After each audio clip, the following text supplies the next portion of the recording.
أشهد أن لا إله إلا الله وحده لا شريك له وأشهد أن محمدا عبده ورسوله أما بعد فأعوذ بالله من الشيطان الرجيم بسم الله الرحمن الرحيم. Distinguished guests, ladies and gentlemen, Assalamu alaikum wa rahmatullahi wa barakatuhu. May peace and blessings of Allah be upon you all. Today, as we have gathered here to learn and understand each other's faiths, I am very pleased and honored to speak to you on Islam, the religion of peace and love. These greetings which I have just recited in Arabic were in fact enjoined by the Holy Prophet upon all Muslims to be extended to Muslims, non-Muslims, friends and strangers. It contains the very essence of the teachings of Islam, which means nothing but the unqualified submission to the will of Allah and peace for all. Ladies and gentlemen, let me start off with the word Islam. Islam itself means peace, obedience, and submission to the will of Allah. Yet another meaning is making peace and achieving reconciliation.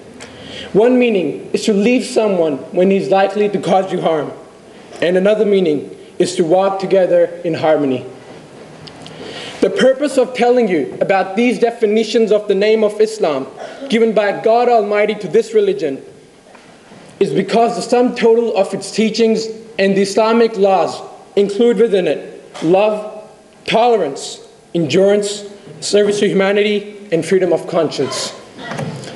Islam is a very unique religion in the sense that all Muslims believe that there have been 124,000 messengers who have come to the world.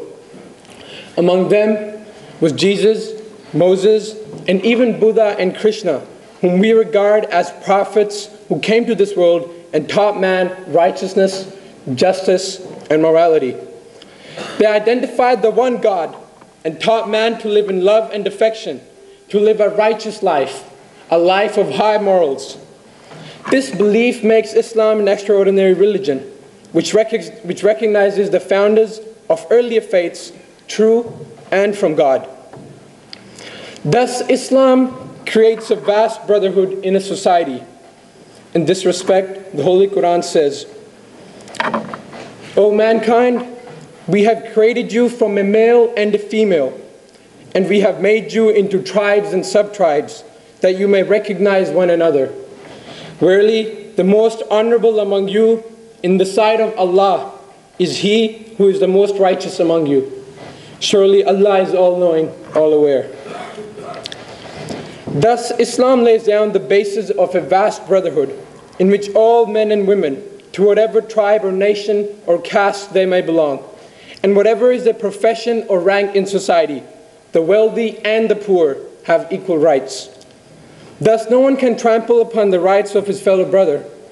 In this brotherhood, all members should treat each others as members of the same family. No one is to be deprived of any right in score of his race, religion, profession, or gender.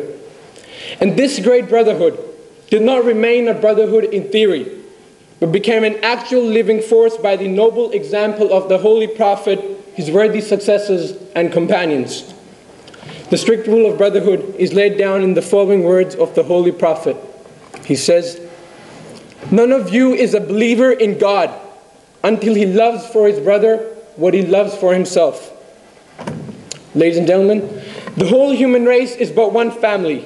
Divisions into tribes, nations, and races are meant only to give them better knowledge of one another's national characteristics and good qualities. At the occasion of the last pilgrimage at Makkah, the Holy Prophet, addressing a vast concourse of Muslims, said,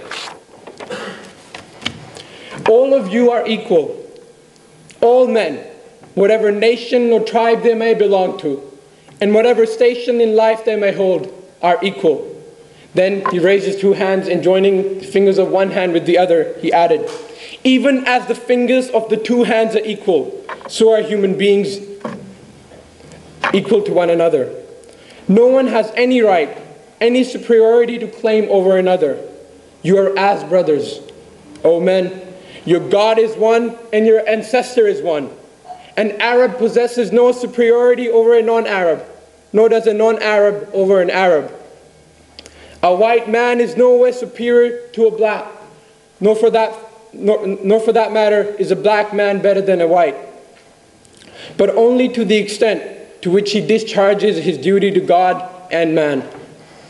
The most honored among you in the sight of God is the most righteous among you. The Holy Prophet goes on to say, even as this month is sacred, this land inviolate, and this day holy, so has God made the lives, property, and honor of every man sacred. To take any man's life or his property or attack his honor is as unjust and wrong as to violate the sacredness of this day, this month, and this territory. What I command you today is not only meant for today, but it's meant for all time. You are expected to remember it and act upon it until you leave this world and go to the next to meet your Maker. What I have said to you today, you should communicate it to the ends of the earth, because maybe those who have not heard me may benefit by it more than those who have heard. These were the words of the Holy Prophet's last sermon, which contains the very essence of the teachings of Islam, and according to some, this is considered as the very first universal declaration of human rights in history. Islam gives to all the right of freedom of conscience. Giving this right means that everyone is free to profess, practice, and preach any faith, religion, opinion, or creed he or she holds to be true. In this respect, the Holy Quran says, there is no compulsion in religion. The Holy Prophet not only emphasized the desirability of tolerance in religious matters, but set a very high standard in this respect. Once a delegation from the Christian tribe Najran visited the Holy Prophet in Medina to exchange views on religious matters, and the meeting was held inside a mosque and extended over several hours. At one point, the leader of the delegation asked the Holy Prophet if he could go outside of the mosque and hold their religious services at a convenient spot. Upon this, the Holy Prophet said, there is no need for you to go outside of the mosque, because mosque is a place of worship of one God. If you want to do so, you have every freedom of worship and holding your services in it. Islam lays great stress on rights of neighbors. The concept